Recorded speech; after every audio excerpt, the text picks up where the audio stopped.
जी बिस्मिल्लाहिर्रहमानिर्रहीम। My dear students, आज हम लोग पढ़ेंगे केमिकल बॉन्डिंग। चैप्टर नंबर 6 है हमारा। अच्छा, केमिकल बॉन्डिंग में हमारे पास 3 टॉपिक्स हैं। एक होगा हमारा ionic bond, also called electrovalent bond. Second हमारा टॉपिक होगा कोवेलेंट बॉन्ड और थर्ड हमारा टॉपिक होगा कोऑर्डिनेट कोवेलेंट बॉन्ड। तो सबसे पहले आयनिक बॉन्ड से हम लोग स्टार्ट करते हैं। तो माय डियर स्टूडेंट्स, आप जानते हैं कि एक हमारे पास ये न्यूट्रल एटम है। अगर इसमें से 1 इलेक्ट्रॉन निकल जाए तो ये हमारे पास क्या बन जाएगा? Positive ion. ऐसे ही ये हमारे पास न्यूट्रल एटम है। अगर ये 1 इलेक्ट्रॉन गेन कर ले तो क्या बन जाएगा? Negative ion. जब पॉजिटिव और नेगेटिव आयन आपस में जुड़ जाएंगे तो उनके दरमियान जो बॉन्ड होगा उसे बोलेंगे हम आयनिक बॉन्ड। इसकी डिफाइन देखें, शाबाश। That chemical bond which is formed between cation and A9. Cation positive ion, A9 negative ion. An ionic bond, which is also called electrovalent bond, is formed by the complete transfer of electron. Electron कौन देगा भला? Positive ion. और accept कौन करेगा? Negative ion. तो complete transfer of electron होगी। इसकी example देखें जरा। एक इसमें हमारे पास NaCl की एग्जांपल है। Na ने इलेक्ट्रॉन लूज किया, Na पॉजिटिव बना। पहले उसकी कॉन्फ़िगरेशन थी 281 और Na पॉजिटिव में क्या होगा? 2 और 8। Cl के पहले शेल में कितने इलेक्ट्रॉन है? 2, दूसरे में 8, आखिरी में 7। जब 1 गेन होगा तो 2, 8 और 8 हो जाएंगे। फिर Na पॉजिटिव और Cl नेगेटिव आपस में मिलेंगे और हमारे पास क्या बनेगा? NaCl सॉलिड बनेगा हमारे पास। तो ये हमारे पास होगा आयनिक बॉन्ड। अब बच्चों, हमें कैसे पता चलेगा कि किसी भी कंपाउंड में जो बॉन्ड है वो आयनिक है या कोवेलेंट है? तो उसके लिए हमारे पास टॉपिक है पॉलिंग स्केल। पॉलिंग स्केल हमें बताएगी कि कौन सा बॉन्ड आयनिक है और कौन सा बॉन्ड कोवेलेंट है। कैसे बताएगी भला? ये देखें, शाबाश। ये हमारे पास है सीजियम फ्लोराइड। हमने पता चलाना है बॉन्ड आयनिक है या कोवेलेंट है। इसकी इलेक्ट्रोनेगेटिविटी होगी 0.7, इसकी होगी 4। इलेक्ट्रोनेगेटिविटी जिसकी ज्यादा होगी उसमें से कम वाली रकम माइनस कर देनी है आपने। तो 4 ज्यादा इलेक्ट्रोनेगेटिविटी, 0.7 कम इलेक्ट्रोनेगेटिविटी। अब डिफरेंस क्या आएगा हमारे पास? 3.3। जब इलेक्ट्रोनेगेटिविटी का फर्क 1.7 से ग्रेटर हो, डेल्टा EN इलेक्ट्रोनेगेटिविटी का डिफरेंस 1.7 से ग्रेटर हो तो बॉन्ड आयनिक होगा हमारे पास। जैसे यहां पे कितना डिफरेंस आ रहा है? 3.3। ये 1.7 से बड़ी रकम है ना, इसलिए बॉन्ड हमारे पास आयनिक होगा। अगर इलेक्ट्रोनेगेटिविटी का डिफरेंस 1.7 से लेस हो, ये चीज लेस है than 1.7 EN difference, electronegative difference, तो बॉन्ड हमारे पास कोवेलेंट होगा। और अगर इलेक्ट्रोनेगेटिविटी का फर्क एग्जैक्ट 1.7 आए तो 50-50 होगा। 50% आयनिक कैरेक्टर होगा, 50% कोवेलेंट कैरेक्टर होगा हमारे पास। इसमें एक्सेप्शन HF की है। इसमें इलेक्ट्रोनेगेटिविटी का डिफरेंस 1.9 है but bond is still covalent due to its structure. अब ये बहुत इंपॉर्टेंट शॉर्ट क्वेश्चन भी है हमारा कि no bond in chemistry is 100% ionic. देखिए, आयनिक बॉन्ड कब बनता है? जब एक एटम इलेक्ट्रॉन दे, दूसरा मुकम्मल तौर पे एक्सेप्ट कर ले। मुकम्मल तौर पे। अच्छा, अब इलेक्ट्रोनेगेटिविटी मैक्सिमम कितनी होती है किसी एलिमेंट की? 4। और वो किसकी है भला? फ्लोरीन की। जब 2 एटमों में बॉन्ड बने आपस में ना, और EN डिफरेंस कितना हो?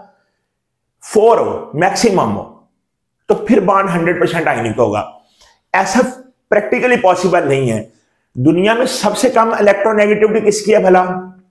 सीजियम की, CS की। और सबसे मैक्सिमम किसकी है? फ्लोरीन की।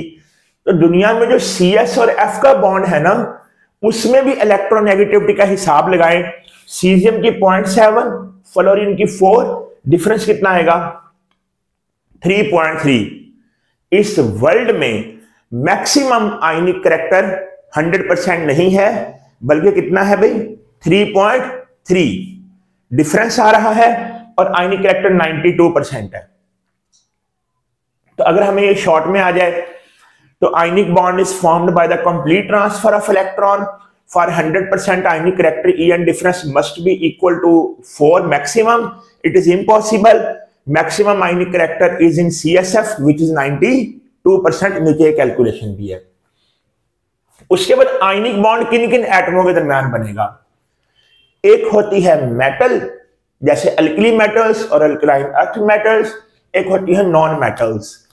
देखें बच्चों, जो पीरियोडिक टेबल का 1A ग्रुप है, उसमें आएगा हमारे पास lithium, sodium, potassium, rubidium, caesium और फ्रेंजियम।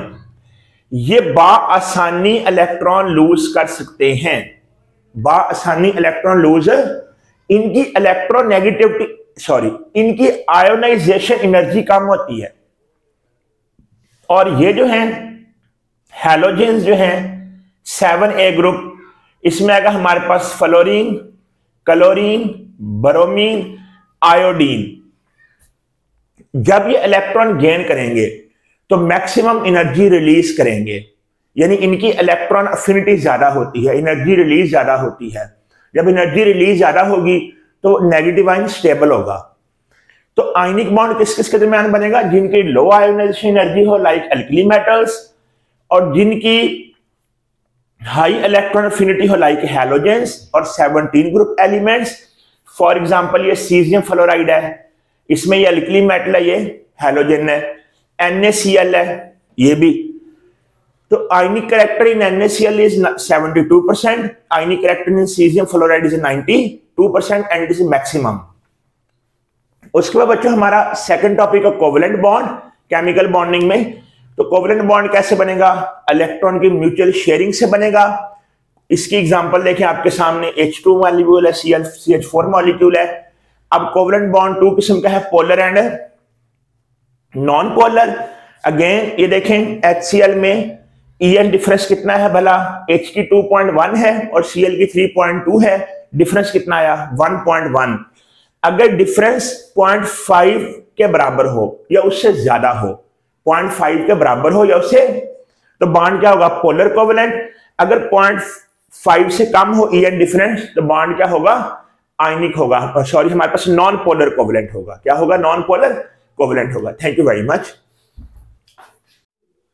जी। My dear students, chemical bonding में हमारी तीसरी किस्म है बॉन्ड की, कोऑर्डिनेट कोवेलेंट बॉन्ड। आपको पता है कोऑर्डिनेट कोवेलेंट बॉन्ड को डेटिव बॉन्ड भी बोलते हैं। अब मेरी बात सुने, कोऑर्डिनेट कोवेलेंट बॉन्ड क्या होता है? आम कोवेलेंट बॉन्ड और कोऑर्डिनेट कोवेलेंट बॉन्ड में क्या फर्क है? देखें, फर्ज करें, आम कोवेलेंट बॉन्ड में तो यूं था ना कि हमारे पास हाइड्रोजन था, 1 इलेक्ट्रॉन इसका था और 1 इलेक्ट्रॉन इसका था। इन्होंने आपस में शेयर किया। अब ये जो शेयर्ड पेयर है ना, ये इसके न्यूक्लियस के गिर्द भी घूमेगा, इसके न्यूक्लियस के गिर्द भी घूमेगा, और ये दोनों जुड़े रहेंगे। इसको बोलेंगे simple covalent bond. Coordinate covalent bond में हम कहते हैं ये नाइट्रोजन के ऊपर एक लोन पेयर है, वो इसको दे देगा बोरॉन को। यानी जो शेयर्ड पेयर है ना, जो शेयर्ड पेयर बना है, वो इन दोनों एटमों में से एक ने प्रोवाइड किया है। इसका ये मतलब हरगिज नहीं है माय डियर स्टूडेंट्स कि इसने शेयर्ड पेयर प्रोवाइड कर दिया तो ये लेके चला जाएगा। नो, ये कंबाइन होकर रहेंगे अब हमेशा। मैं आपको एक सिंपल एग्जांपल दूं। ये देखें, ये हमारे पास है नाइट्रोजन, ये 3 H लगे हुए हैं। अब इसके पास एक लोन पेयर है। अगर H पॉजिटिव से इसका रिएक्शन हो, अब ये कंबाइन होकर रहेंगे, बट उस कंबाइन होने के लिए जो शेयर्ड पेयर है ना, वो सिर्फ N देगा, जबकि H नहीं देगा। यहां पे इसका एक इलेक्ट्रॉन, इसका एक इलेक्ट्रॉन था, यहां पे दोनों इलेक्ट्रॉन इसके हैं। ठीक है, तो ये हमारे पास यूं होगा कि ये इस तरह, इसको बोलेंगे कोऑर्डिनेट कोवलेंट बॉन्ड। अब ये चारों मिलकर रहेंगे, ये चारों H इस N के साथ कंबाइन होकर रहेंगे और ये एक चीज बन जाएगी। तो क्या डिफाइन किया मैंने बच्चों?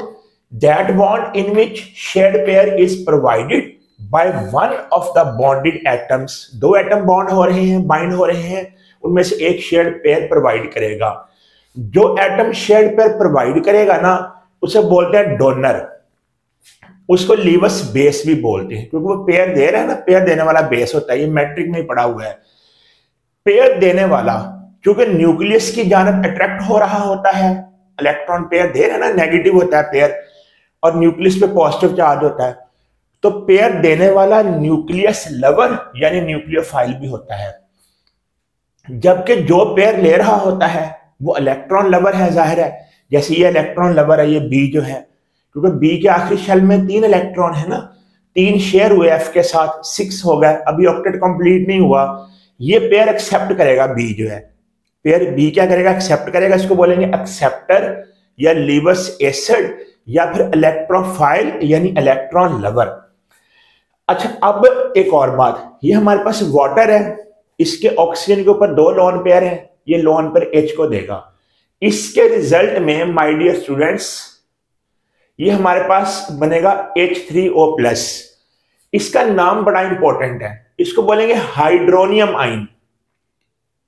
जबकि ये हमारे पास अल्कोहल है, यहां पे R लगा हुआ है, CH3 या कोई भी अल्काइल ग्रुप, तो ये बनेगा ऑक्सोनियम आइन। सिंपल देखें, इसमें क्या फर्क है? यहां पे R है, यहां पे H है। अगर ये ईथर हो, इसका नाम क्या है? ईथर। अगर हमारे पास ईथर हो तो वो बन जाएगा हमारे पास ऑक्सोनियम, ये भी ऑक्सोनियम आइन, ये भी ऑक्सोनियम आइन, ये हाइड्रोनियम आइन। ये समटाइम एमडी कैट के पेपर में एमसीक्यू आया हुआ है। अगर वाटर बनाएगा ना कोऑर्डिनेट कोवलेंट बॉन्ड, उसको बोलेंगे हाइड्रोनियम आइन। अल्कोहल या ईथर बनाएगा, उसको बोलेंगे ऑक्सोनियम आइन हम लोग। अच्छा बच्चों, अब एक और बात, इसमें एक बहुत इंपॉर्टेंट शॉर्ट क्वेश्चन भी है, वो ये है कि जब हाइड्रोनियम आइन बनेगा तो बनने के बाद जो H3O होगा, इसमें पहचान खत्म हो जाती है कि कौन सा बॉन्ड कोऑर्डिनेट कोवलेंट है, कौन सा कोवलेंट है। तो क्वेश्चन क्या है हमारा? After formation of H3O the distinction between covalent bond and coordinate covalent bond become vanish. Vanish हो जाएगी, खत्म हो जाएगी। क्यों होगी जी वैनिश? इसमें डिस्टिंक्शन क्यों हम नहीं, क्योंकि ये सारे पेयर रीअरेंज हो जाएंगे, ना ये कोऑर्डिनेट कोवलेंट रहेगा ना ये कोवलेंट रहेंगे, सारे पेयर रीअरेंज हो जाएंगे। 3 बॉन्ड टोटल हैं, उसमें से 1 कोऑर्डिनेट 2 कोवलेंट है। Each bond is 33% coordinate and 66% covalent. ऐसे जो NH4OH है, इसमें भी distinction between covalent bond and coordinate covalent bond become vanish after formation because each bond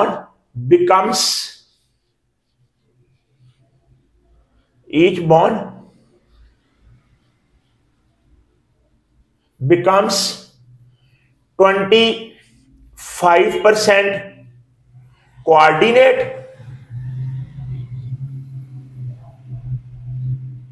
and 75%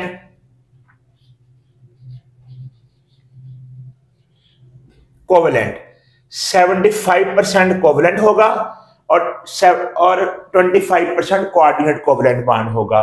तो माय डियर स्टूडेंट्स, ये हमारे तीनों बॉन्ड थे।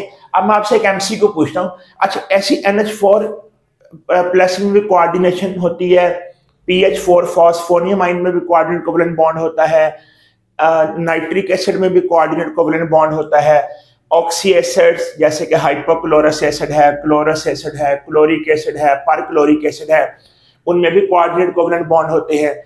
अब माय डियर स्टूडेंट्स, ये सबसे पहले एंटी टेस्ट में अगर हम प्रीवियस पेपर्स देखें तो 2006 में, बहुत पहले की बात है, मैंने पुराना पेपर देखा था, एक एमसीक्यू आया हुआ था कि एन in NH4Cl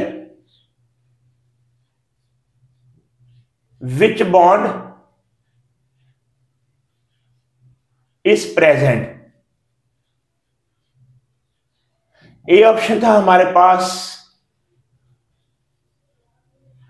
covalent, B option था हमारे पास आयनिक, सी ऑप्शन था हमारे पास कोऑर्डिनेट कोवेलेंट और डी ऑप्शन था ऑल।